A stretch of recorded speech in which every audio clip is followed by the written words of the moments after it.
the Barstow area and Las Vegas, I mean, there's just thousands of square miles of desert. Lisa Hurst could have been anywhere in this massive desert of San Bernardino County. Talk to Team 1. Okay, go ahead. There were hundreds of people, an extensive amount of resources that were utilized to try to search for Lisa. Her mom was very pretty and full of life. My daughter, Lisa Hurst, turned out to be a great mom with those 2 girls. Before Lisa Hurst's disappearance, she became involved in a relationship. Lisa Hurst believed that Jamie Chiapolis was a great guy and that he'd fallen in love with her and her 2 children. He just reminded me of a person that wanted to be with kids all the time. Jamie Chiapolis said that he was a combat veteran in both Iraq and Afghanistan. She wanted to marry Jamie Chiapolis and become a family with Jamie. January 22nd, 2009, Lisa Hurst took her daughter to school. After dropping her daughter off at school, she just vanished. I was just devastated and scared. Lisa became missing and we went out looking for her. And we kept looking for her. You should already all be assigned to a search team. We're gonna work our way south. It was a very large-scale search. Numerous foot searches with a couple hundred people just stretched out in a line. Really dedicated to trying to help the family find Lisa. I was hoping and praying. It was a nightmare for us to be out there looking. I know that I cried a lot. In my investigation, I found no one that could say anything negative about Lisa. I was wondering who could have done something to her. Could you think of anyone who would have wanted to harm her? No. Lisa Hurst's disappearance didn't make sense to us until we learned of the lies and deception. All the lies. Lies. This case is about deception. None of it was true. House of cards, if you will, was getting ready to fall. Living a double life. Diabolical, absolutely evil is what I call it. Evil. They had sworn to take it to their graves. Body of Lies. Tonight's 48 Hours Mystery.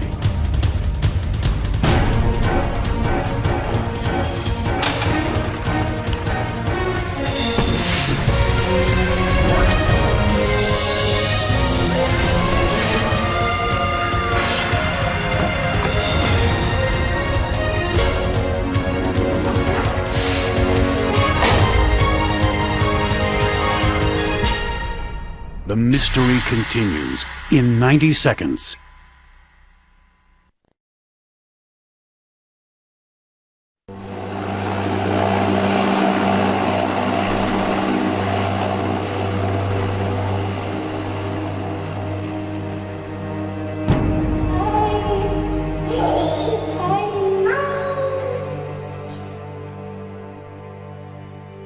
Jamie Chiapolis seemed to have lived quite the amazing life,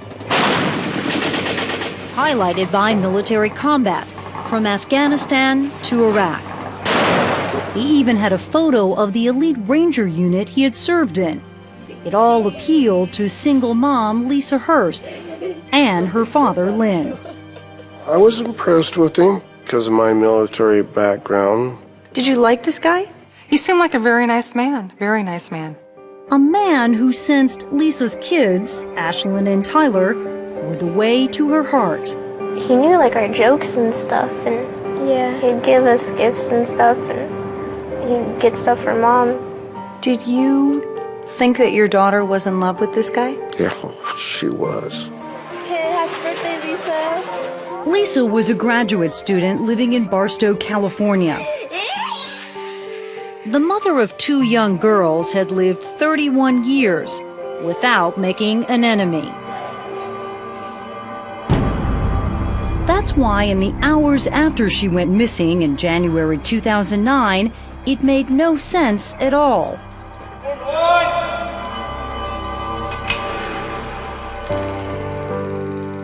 Lisa grew up surrounded by love and the safety and security of close family. Those were the gifts Lynn and Debbie and her older brother Valden gave the little girl. Happy-go-lucky, always smiling. I think what really set off her personality was her deep blue eyes. Girly girl or a little bit of a tomboy with sports? Tomboy. Yes, she was. She played baseball. She was very good. Home was the endless, starkly beautiful desert outside Barstow.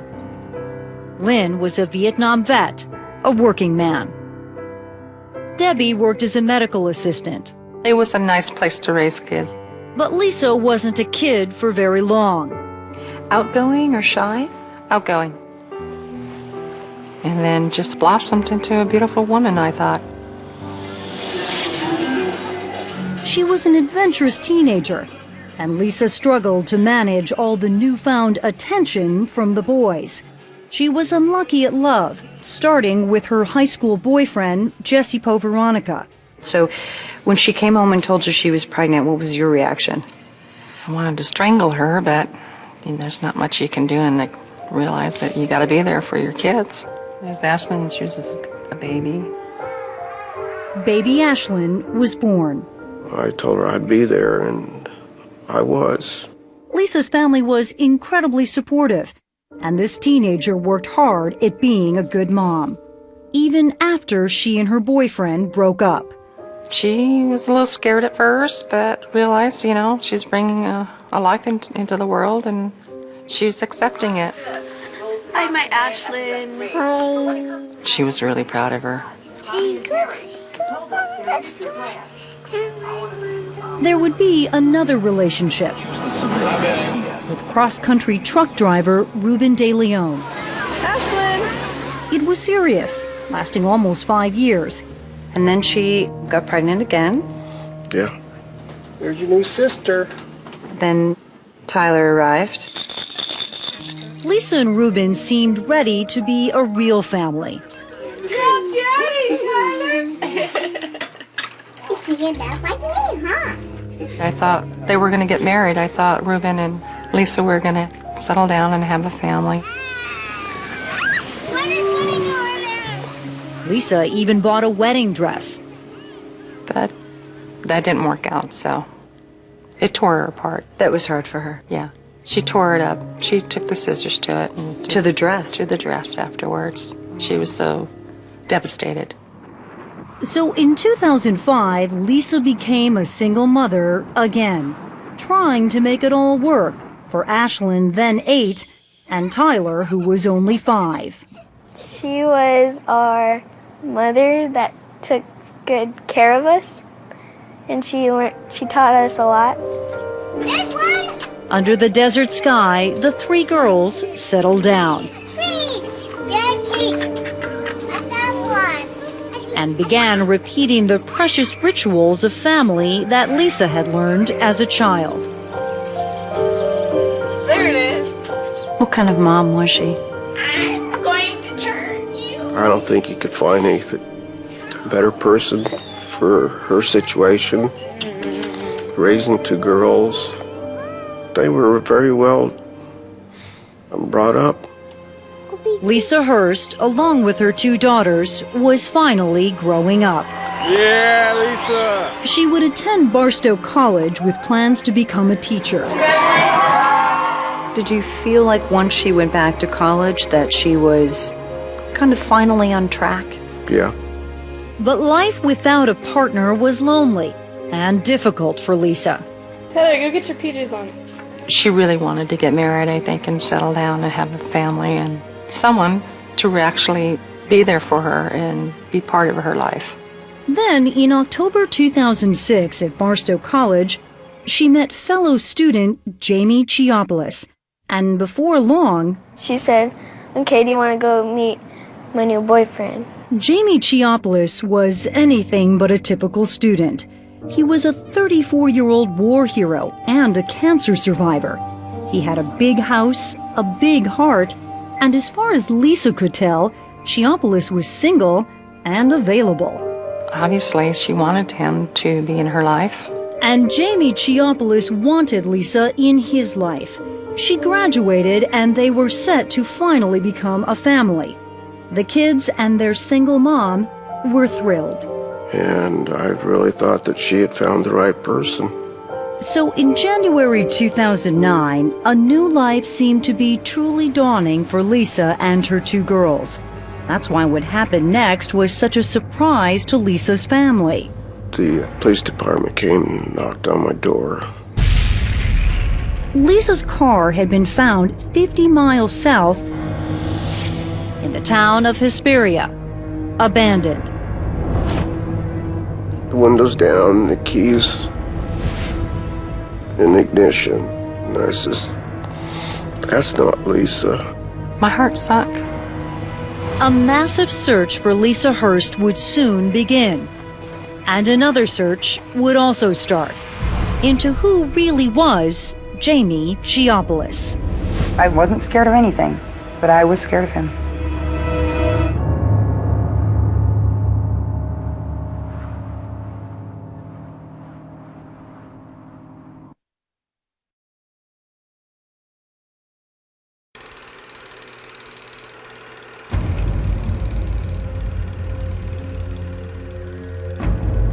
When Lisa Hurst vanished on January 22, 2009, and police told her parents that her car had been found abandoned, her parents knew something was very wrong.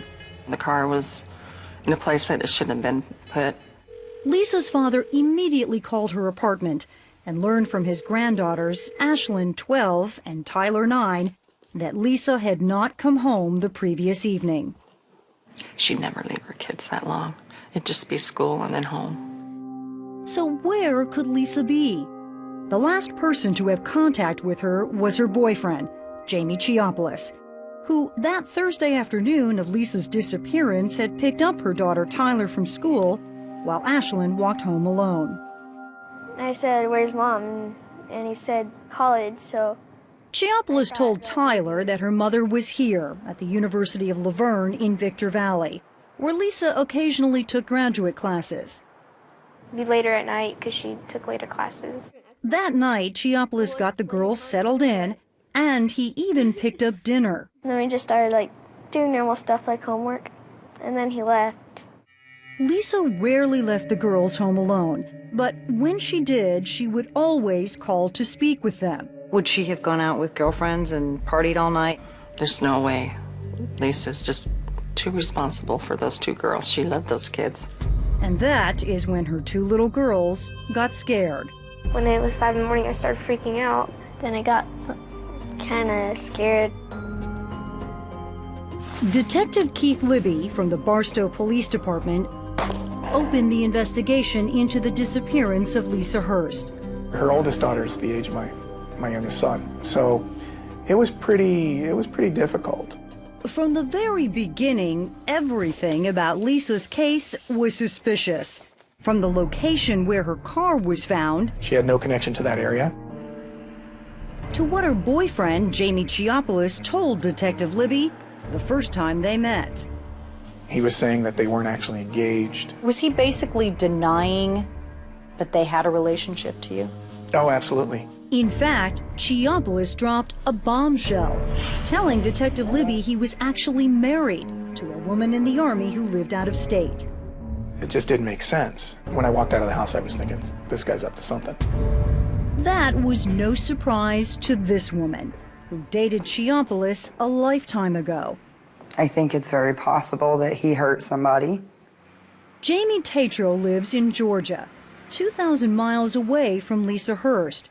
But had the two young women ever met, Jamie would have cautioned Lisa to stay far away from Chiopoulos. I was, a 16-year-old girl and, impressionable, young. It was 1992, and love at first sight. He was beautiful, rock star, long, long hair. Chiopoulos said he played the guitar and had a band. And was any of that true? No, I'd never even seen him pick up a guitar. The two dated for over a year, and they even had a child together. But the more time Tetro spent with Chiapolis, the more lies she caught him in. It was all coming out who he was and who I had been with all that time. And who is he really? Who is this guy? I don't even think that he knows. He will tell a lie and he will try to live it out. And after a while, you don't know what's true anymore. When Tetro broke off their relationship, Chiapolis drifted west and dropped off the radar. Until 2002, when he joined the United States Army as an infantryman based in Hawaii. He eventually settled in Barstow, California.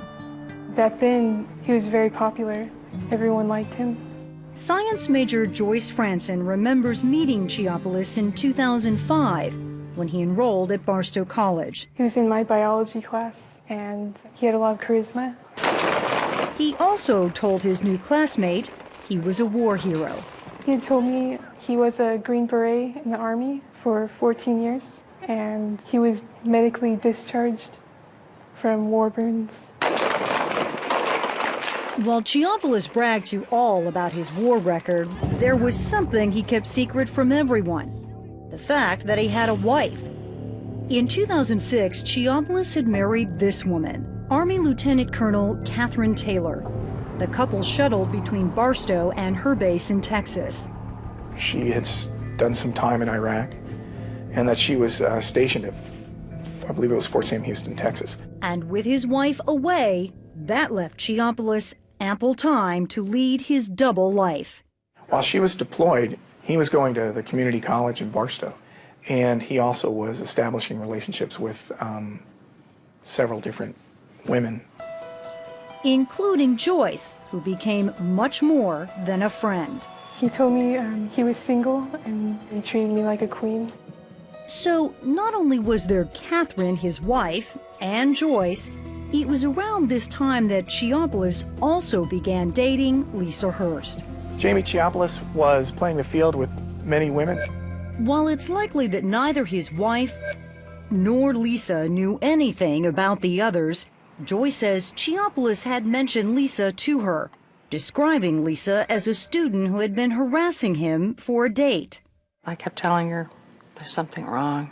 Over time, Lisa's mother, Debbie, had begun to suspect something was not right with her daughter's fiancé. He's going to hurt you. And we had a talk about that before all this happened. And what did she say? Mom thinks they're going to be fine. We're getting married. Celebration. Celebration. And when her daughter vanished, a mother's intuition turned to dread. The evidence was piling up. And when detectives searched Chiapolis' house, they hit pay dirt. While we were searching his house, we found the receipt. Home Depot receipts listing items Chiapolis had just purchased. They included bleach, duct tape, gloves, a pickaxe, shovel, and a large trash barrel. It doesn't take Scotland Yard to figure out that those are items that can be used to get rid of a body. There was the marriage and the receipts. And there would be one other bizarre discovery in Chiapolis' trash: a used condom. It just seemed disgusting to me the way he answered it. He said, well, that's Joyce.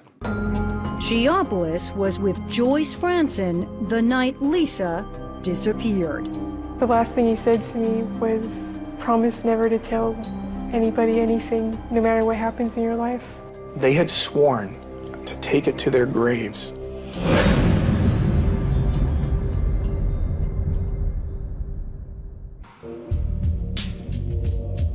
What happened to Lisa? Debate now on Facebook and Twitter.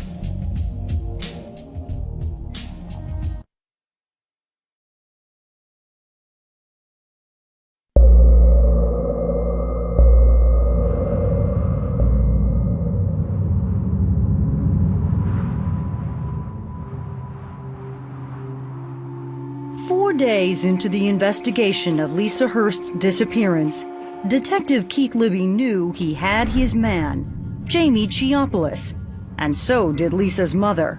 In my gut, I kind of felt it was Jamie. But even with the discovery of Chiapolis' marriage and the receipts showing his purchases for duct tape, gloves, a pickaxe, and shovel, Okay, go ahead. There was still no body. I was thinking definitely foul play. I was thinking he could have killed her. Desperate for answers, they focused on the woman Chiapoulos told police he was with the night Lisa disappeared. I didn't think there was anyone else. Like Lisa Hurst, Chiapoulos had promised to marry Joyce. He told me that was his heart's desire. But that is not what Joyce told Detective Libby when he interviewed her just 4 days after Lisa disappeared. She said she knew Jamie but hadn't seen him in over a year. It took my pointing out to her that we'd found a condom and it might have her DNA evidence on it for her to say, okay, I was there on Thursday night and I had sex with him. That is all Joyce would tell police. She failed to mention the night Chiapoulos had called her in a panic with an odd request. Could she help him get rid of a car? It also happened to be the very same night Lisa Hurst went missing. Chiapoulos said he needed to help a friend who had fallen behind on car payments. He needed someplace to dump the car, so it would appear that it had been stolen. I never had a reason to distrust him. Joyce had Chiapoulos follow her here to the town of Hesperia, to a neighborhood that she said had a bad reputation for crime.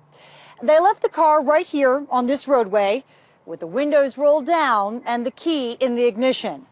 After they ditched Lisa's car, the two then drove back to Jamie's house, where they had sex. And Joyce says that is when Jamie told her a truly unbelievable story. He told me that he had family in the mafia and they had recently delivered him a package and he was being threatened to get rid of it immediately. It was a trash can, a sealed trash can with duct tape. So now, just hours after dumping a car, Joyce and Chiapoulos then drive to a remote part of the desert where she says Chiapoulos spent hours digging a hole to dump that mysterious package.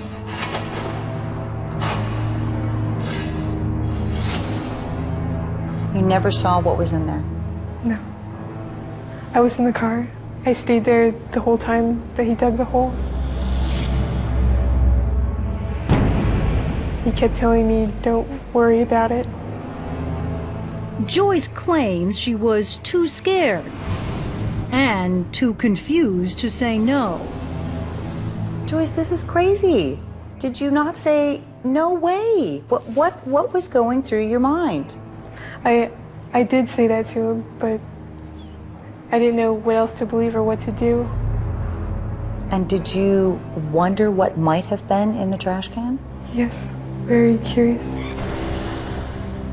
Did you think mafia, trash can, body? Everything crossed my mind. That is, except for telling Detective Libby what she knew. You're not being truthful. And there's no doubt in my mind you're not being truthful. I was scared. And when they said there was a missing person, I just totally froze. You panicked. I panicked. And with no physical evidence to tie Chiapoulos directly to Lisa's disappearance, the investigation came to a halt. We weren't getting anywhere.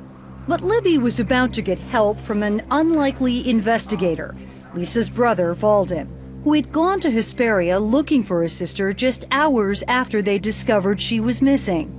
Valden had recovered a pair of orange rubber gloves and a plastic shower cap. They were laying in the roadway there. And the important thing that he did was he took a photograph of them, a nice clear digital photograph which showed the condition that they were found. Whether it was intentional or otherwise, he never mentioned to Jamie Chiapoulos that he took the photo. Valden handed the cap and gloves over to Chiapoulos, and Chiapoulos would turn them over to police. 5 hours later, it wouldn't take long for the detective to make a startling discovery. I said, he's switched these around. Chiapoulos had actually given police a different pair of gloves and a different colored cap. But why?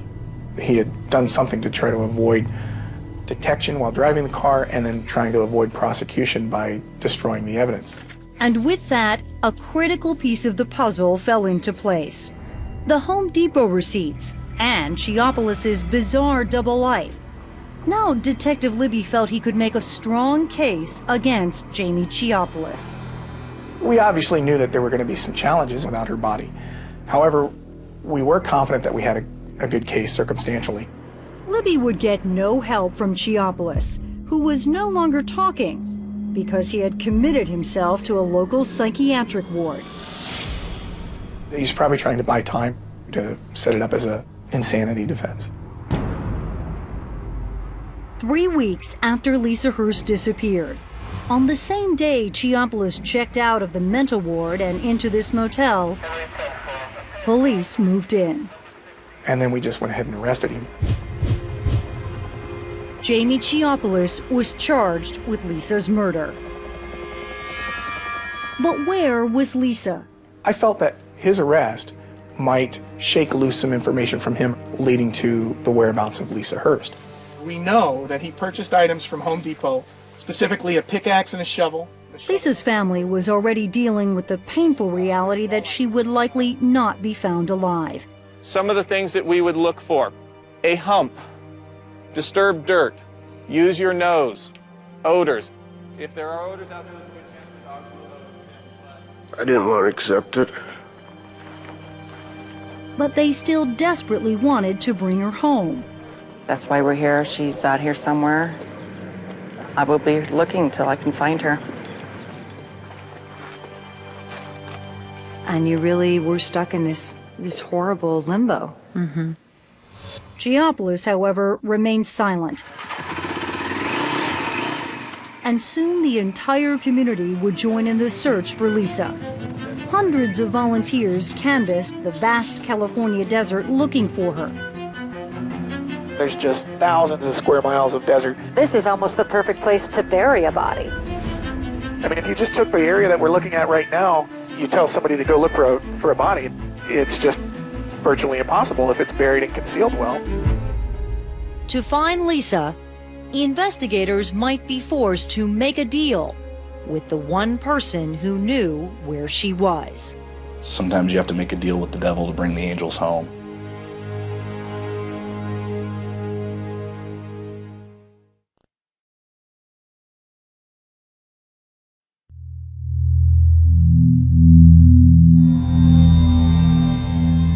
While the community searched for one of its own, Lisa Hurst's family prayed that they would find the young woman they all loved.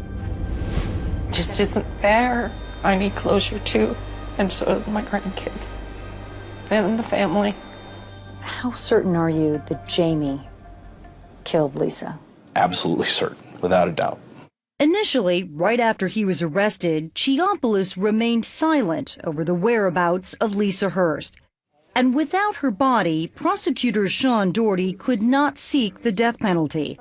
But Lisa's loved ones had their own ideas about justice. He shouldn't be able to be alive. Tell me what you would like to have done. Tie him down and just leave him there. The truth was, Lisa Hurst, who thought she had found the man of her dreams, had actually encountered a nightmare. He's manipulative and diabolical. Jamie Chiapolis had built a life that didn't actually exist. That he was the war hero, that he was the combat veteran. Later I found out that he'd never seen any type of combat. He wasn't a ranger at all. Did he tell women that he had cancer? Yes, he never had cancer. He would also come across as, I care, I'm the man you're looking for in your life, I'm a good listener. And was he any of those things? Not at all. Yeah, I don't know that he can ever tell the truth. With Chiapolis keeping quiet, there was little hope of ever finding Lisa's body. Still, District Attorney Doherty thought he could make his case for murder and get Chiapolis locked up for life. I thought it was convincing and compelling enough to take to a jury and go, this all points one direction. Getting Chiapolis convicted of murder was key, but so was bringing Lisa Hurst back to her family. To do so, the DA was forced to make a deal with the devil. In exchange for a reduced sentence, Chiapolis would admit to killing Lisa. But even more importantly, he would have to reveal where in the vast, hot, unforgiving desert he had buried her body.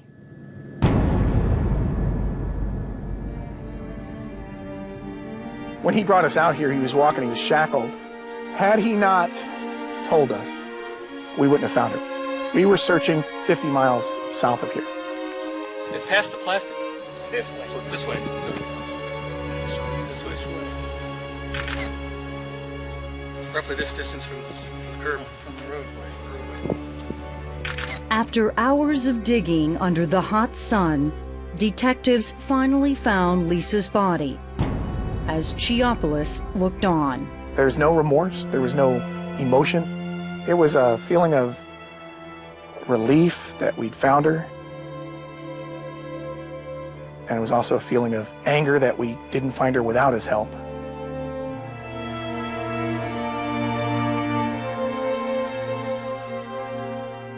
On October 8, 2009, Lisa Hurst was finally brought home.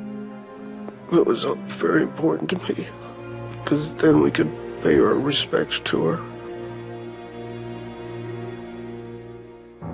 And Jamie Chiapolis got his reduced sentence, only 15 years to life in a California prison. That's not justice.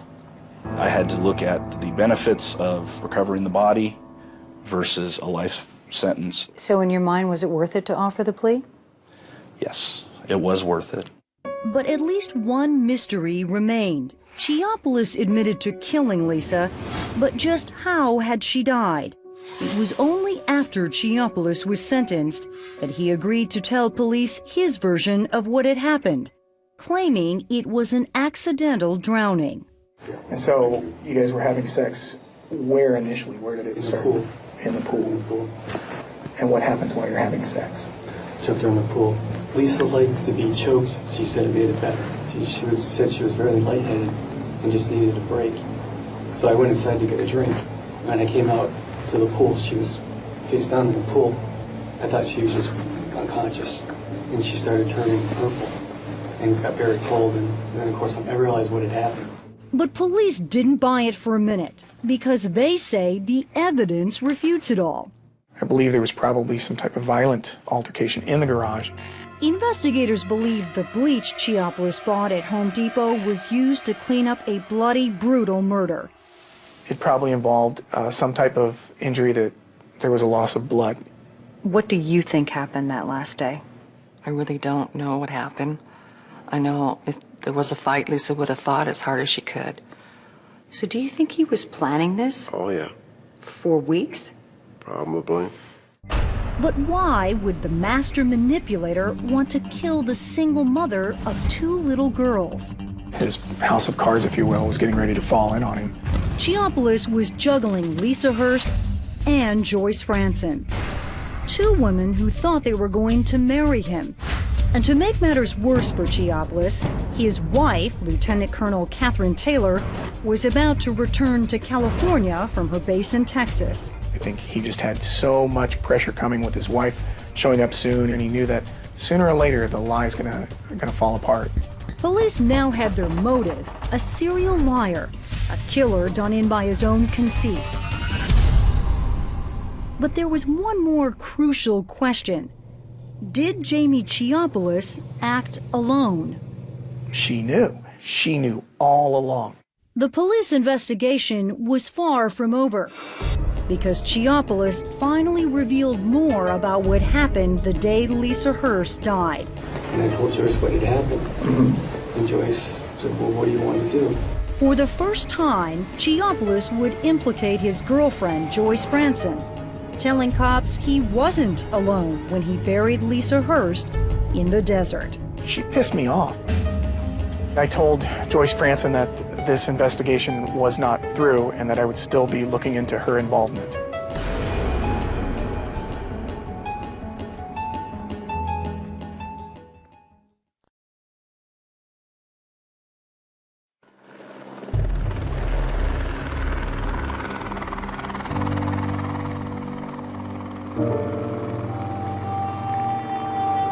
With Jamie Chiapolis now locked up, investigators turn their attention to his 24-year-old girlfriend, Joyce Franson.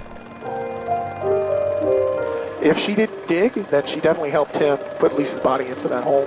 Detective Libby believed Joyce knew that Jamie had killed Lisa and then knowingly helped him bury her body in the desert, in a place where it would never be found.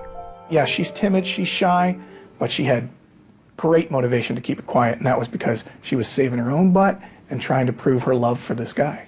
But Jamie proved unworthy of that love. Questioned by police after his sentencing, Chiapoulos said that Joyce knew everything. Joyce came over that night. Okay. And I told Joyce what had happened. And Joyce said, well, what do you want to do? Jamie said Joyce helped him to plan the cover-up. So we both agreed to bury her body. Joyce said she knew of a place. Detective Libby confronted Joyce and broke her down. During that conversation, she admits that she took him out to the desert, showed him where to bury the trash can. She denied knowing the body was in the trash can. But on November 24th, 2009, based on what Chiapoulos had told the cops, Joyce was charged with 5 counts as an accessory after the fact in Lisa's murder.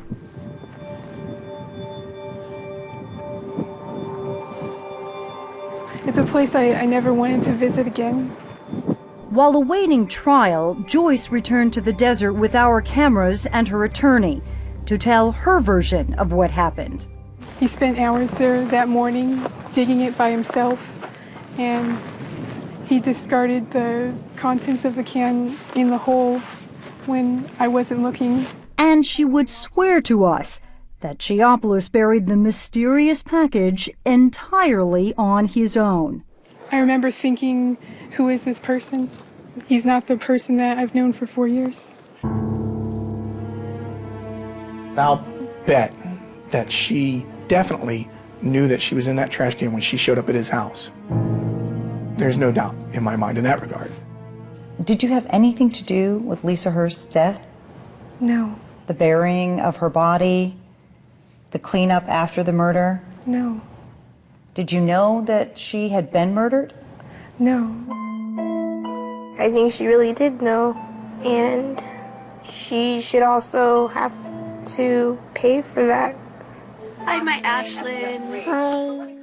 How could you sit on that information for 10 months and not tell anyone?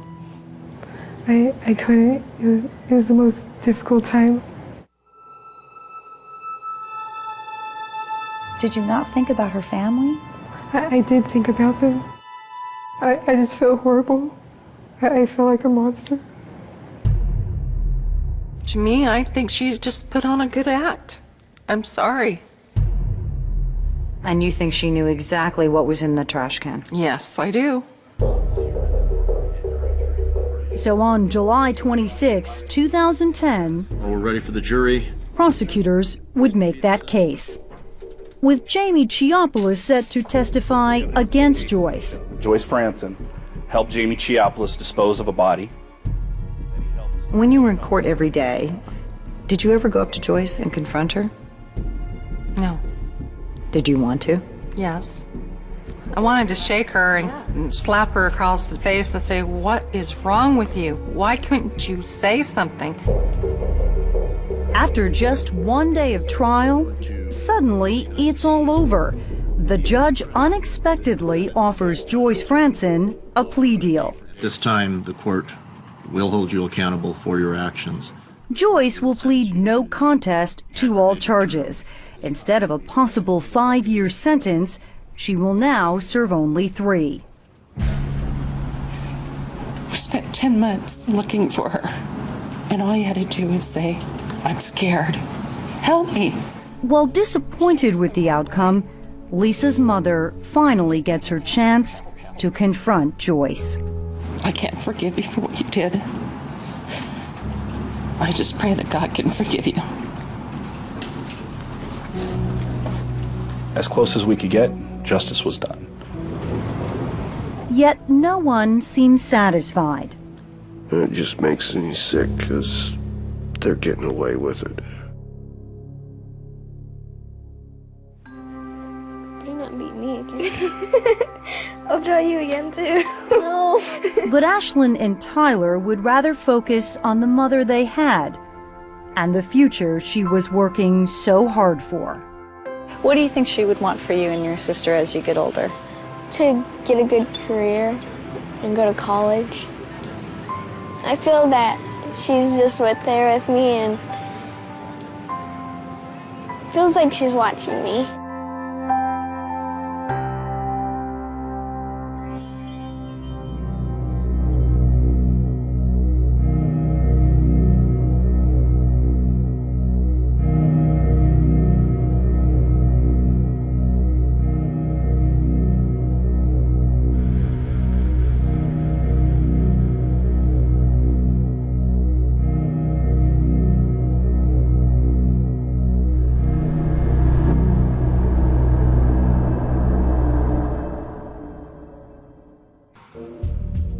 Did Joyce Franson know more than she told? Debate now on Facebook and Twitter.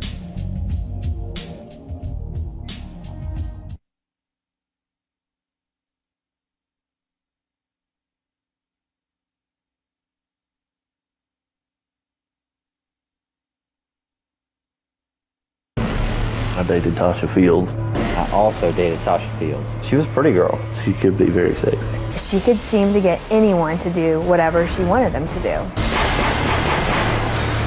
She's got that kind of power to manipulate someone. To shoot a man 5 times? I'm either magical or a witch. On television, online, on the go, and now free on iPad. CBS News.